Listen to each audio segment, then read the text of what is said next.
This channel does not promote any violent, harmful, or illegal activities. All content provided by this channel is meant for an educational purpose only. একদিকে কর্মবিরতি চলছে এবং গতকাল আমরা দেখেছি convention হয়েছে, যে কনভেনশনে আরজি করের যে কনভেনশনে সিনিয়র চিকিৎসকদের একটা বড় অংশ বলেছেন কর্মবিরতি এবার সরে আসা উচিত জুনিয়র চিকিৎসকদের।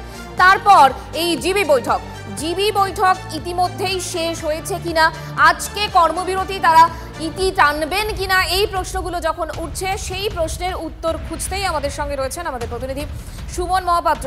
Fair and bright night and day cream, ত্বক থাকবে ব্রাইট সারাদিন, পলিউশন ফ্রি, ঠিক যেন রাতের ফোঁটা সাদা ফুল। সারাদিন হ্যাপি ব্রাইট স্কিন। সুমন, কি খবর পাচ্ছি আমরা? দেখো মঞ্জুরা, পুজোর মধ্যে কি ডাক্তারদের জুনিয়র চিকিৎসকদের কর্মবিরতি চলবে?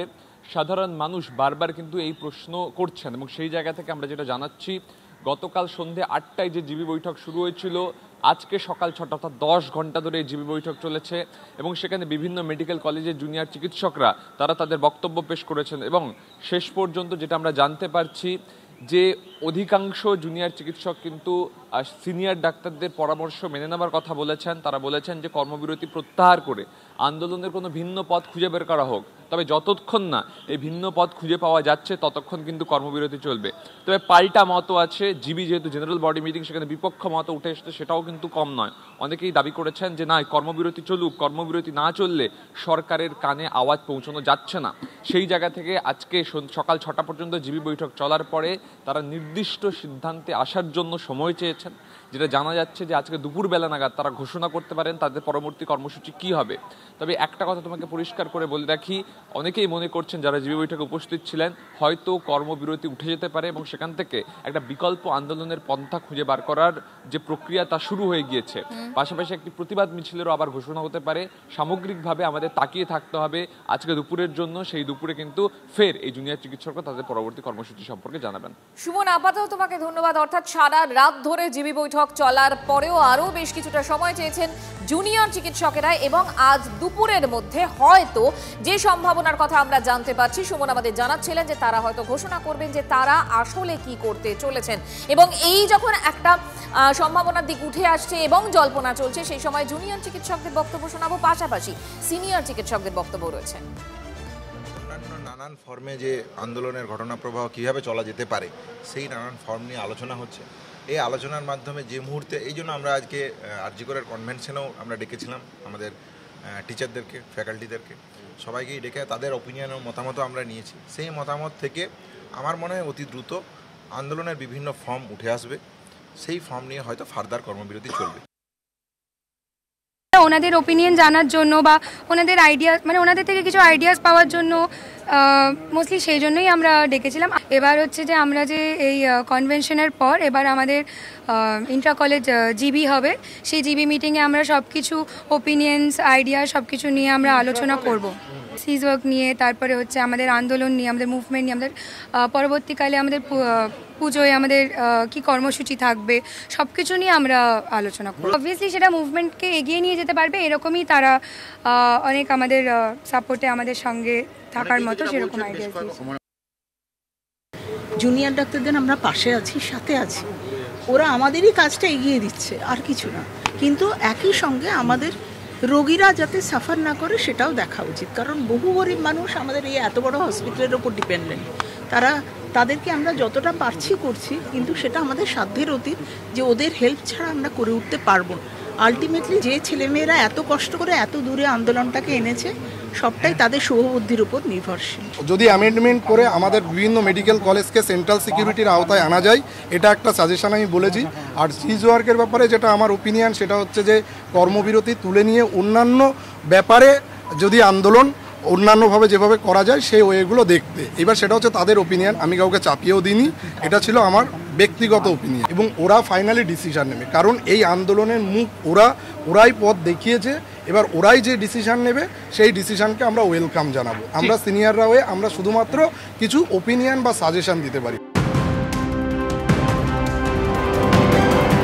নজর রাখবো আরও একটা গুরুত্বপূর্ণ আপডেটে 107টি ভাষা এবং বিষয়ের রিসোর্স মেটেরিয়াল প্রকাশ শিক্ষা দপ্তরের। তৃতীয় থেকে দ্বাদশ শ্রেণীর রিসোর্স মেটেরিয়াল প্রকাশ। বাংলা শিক্ষা পোর্টাল থেকে ডাউনলোড করা যাবে রিসোর্স মেটেরিয়াল। তিলোত্তমার জন্য সুবিচারের দাবিতে ফের প্রতিবাদ কর্মসূচি সিনিয়র ডাক্তারদের। এনআরএস মেডিকেল কলেজ হাসপাতাল 1 ঘন্টার পেন ডাউন কর্মসূচি সিনিয়র ডাক্তার এবং অধ্যাপকদের। বিস্তারিত জানবো, আমাদের সহকর্মী সায়ন্ত ভট্টাচার্য রয়েছেন আমাদের সঙ্গে। সায়ন্ত, দেখো, নীলরতন সরকার মেডিকেল কলেজ হাসপাতালে 1 ঘন্টার জন্য প্রতীকী পেন ডাউন কর্মসূচি শুরু করেছেন সিনিয়র ডক্টররা, মূলত জুনিয়র চিকিৎসকদের সমর্থনে এবং তিলোত্তমাকে যারা ধর্ষণ এবং খুন করেছে সে প্রকৃত অভিযুক্তদের ধরার দাবিতে এই পেন ডাউন কর্মসূচি বলে সিনিয়র চিকিৎসকরা জানিয়েছেন। ইতিমধ্যেই হাসপাতালের যে বিভিন্ন ডিপার্টমেন্ট রয়েছে সেই ডিপার্টমেন্টগুলিতে এই প্রতীকী পেন ডাউন কর্মসূচি শুরু হয়ে গিয়েছে। মূলত চিকিৎসকরা যেটা জানাচ্ছেন যে এই ধরনের কর্মসূচি আগামী দিন আরও বাড়বে যতক্ষণ না যারা তিলোত্তমাকে ধর্ষণ এবং খুন করেছে তাদেরকে গ্রেপ্তার করা হচ্ছে এবং জুনিয়র চিকিৎসকদের যে বিভিন্ন দাবি দেওয়া রয়েছে যেগুলো যথেষ্ট যুক্তিসঙ্গত সেগুলি মানা হচ্ছে। ততদিন কিন্তু এই ধরনের কর্মসূচি আরও চলবে। আজ পেন ডাউন কর্মসূচি চলছে, এরপর 1 ঘন্টা তারা কাজ না করে থাকবেন, অর্থাৎ কর্মবিরতি এবং একাধিক কর্মসূচি কিন্তু আগামী দিনেও হবে বলে ইতিমধ্যে সিনিয়র চিকিৎসকরা জানিয়েছেন। যদিও পেন ডাউন কর্মসূচি হলেও যারা এনআরএস হাসপাতালে কিন্তু ইতিমধ্যেই বহু রোগী এবং তাদের পরিবাররা এসছেন, তারা কিন্তু মূলত এই বিষয়টিতে বিরক্তি প্রকাশ না করে তারাও কিন্তু জানাচ্ছেন যে যারা এই ঘটনায় যুক্ত রয়েছে অর্থাৎ আরজি করের ঘটনায় তাদের দ্রুত গ্রেপ্তার করা উচিত সিবিআই এর। যে কারণে ডাক্তারদের এই সিদ্ধান্তকে তারা কিন্তু মূলত স্বাগতই জানাচ্ছেন এবং এই জায়গায় দাঁড়িয়ে পেন ডাউন কর্মসূচিকে তারা অত্যন্ত গুরুত্বপূর্ণ সিদ্ধান্ত বলেই মেনে নিচ্ছেন রোগী এবং রোগীর পরিজনরা। আরজি করের ঘটনার পর জুনিয়র চিকিৎসকদের টানা কর্মবিরতির বিরুদ্ধে এবার হাইকোর্টে জনস্বার্থ মামলা। একটি স্বেচ্ছাসেবী সংগঠনের তরফে দায়ের করা হয়েছে এই মামলায় এই কর্মবিরতিকে বেআইনি আখ্যা দিয়ে এখনই চিকিৎসকদের কাজে যোগ দেওয়ার জন্য রাজ্য সরকারকে নির্দেশ দিতে আবেদন। কাল প্রধান বিচারপতির এজলাসে জরুরি ভিত্তিতে মামলার শুনানি। চিকিৎসকদের আন্দোলনের অধিকার যেমন আছে তেমন পরিষেবা দেওয়া তাদের দায়িত্ব, সেই দায় তারা এড়াতে পারে না উল্লেখ করা হয়েছে মামলায়।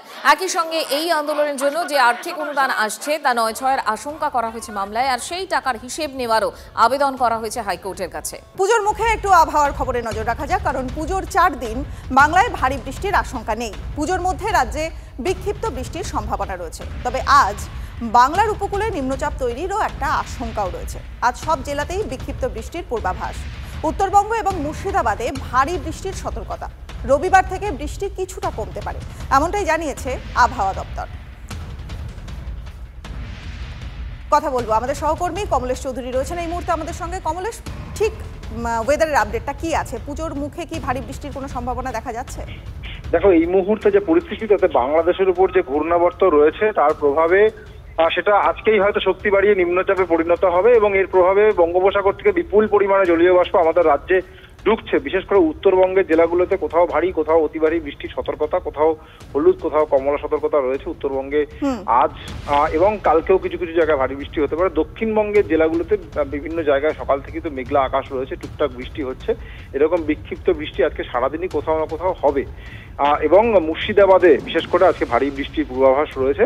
আবহাওয়াবিদরা জানিয়েছেন রবিবার থেকে এই বৃষ্টির যে দাপট এটা অনেকটাই কমে আসবে এবং পুজোর সময় বৃষ্টি হবে, কিন্তু ভাসিয়ে দেওয়ার মতো বৃষ্টি, এক নাগারে বৃষ্টি, ভারী বৃষ্টির আশঙ্কা পুজোর সময় নেই। এটাই মোটামুটি একটা সুখবর। বৃষ্টি হতে পারে কিন্তু সেটা বিক্ষিপ্ত বৃষ্টি। একেবারে ধন্যবাদ কমলেশ তোমায়।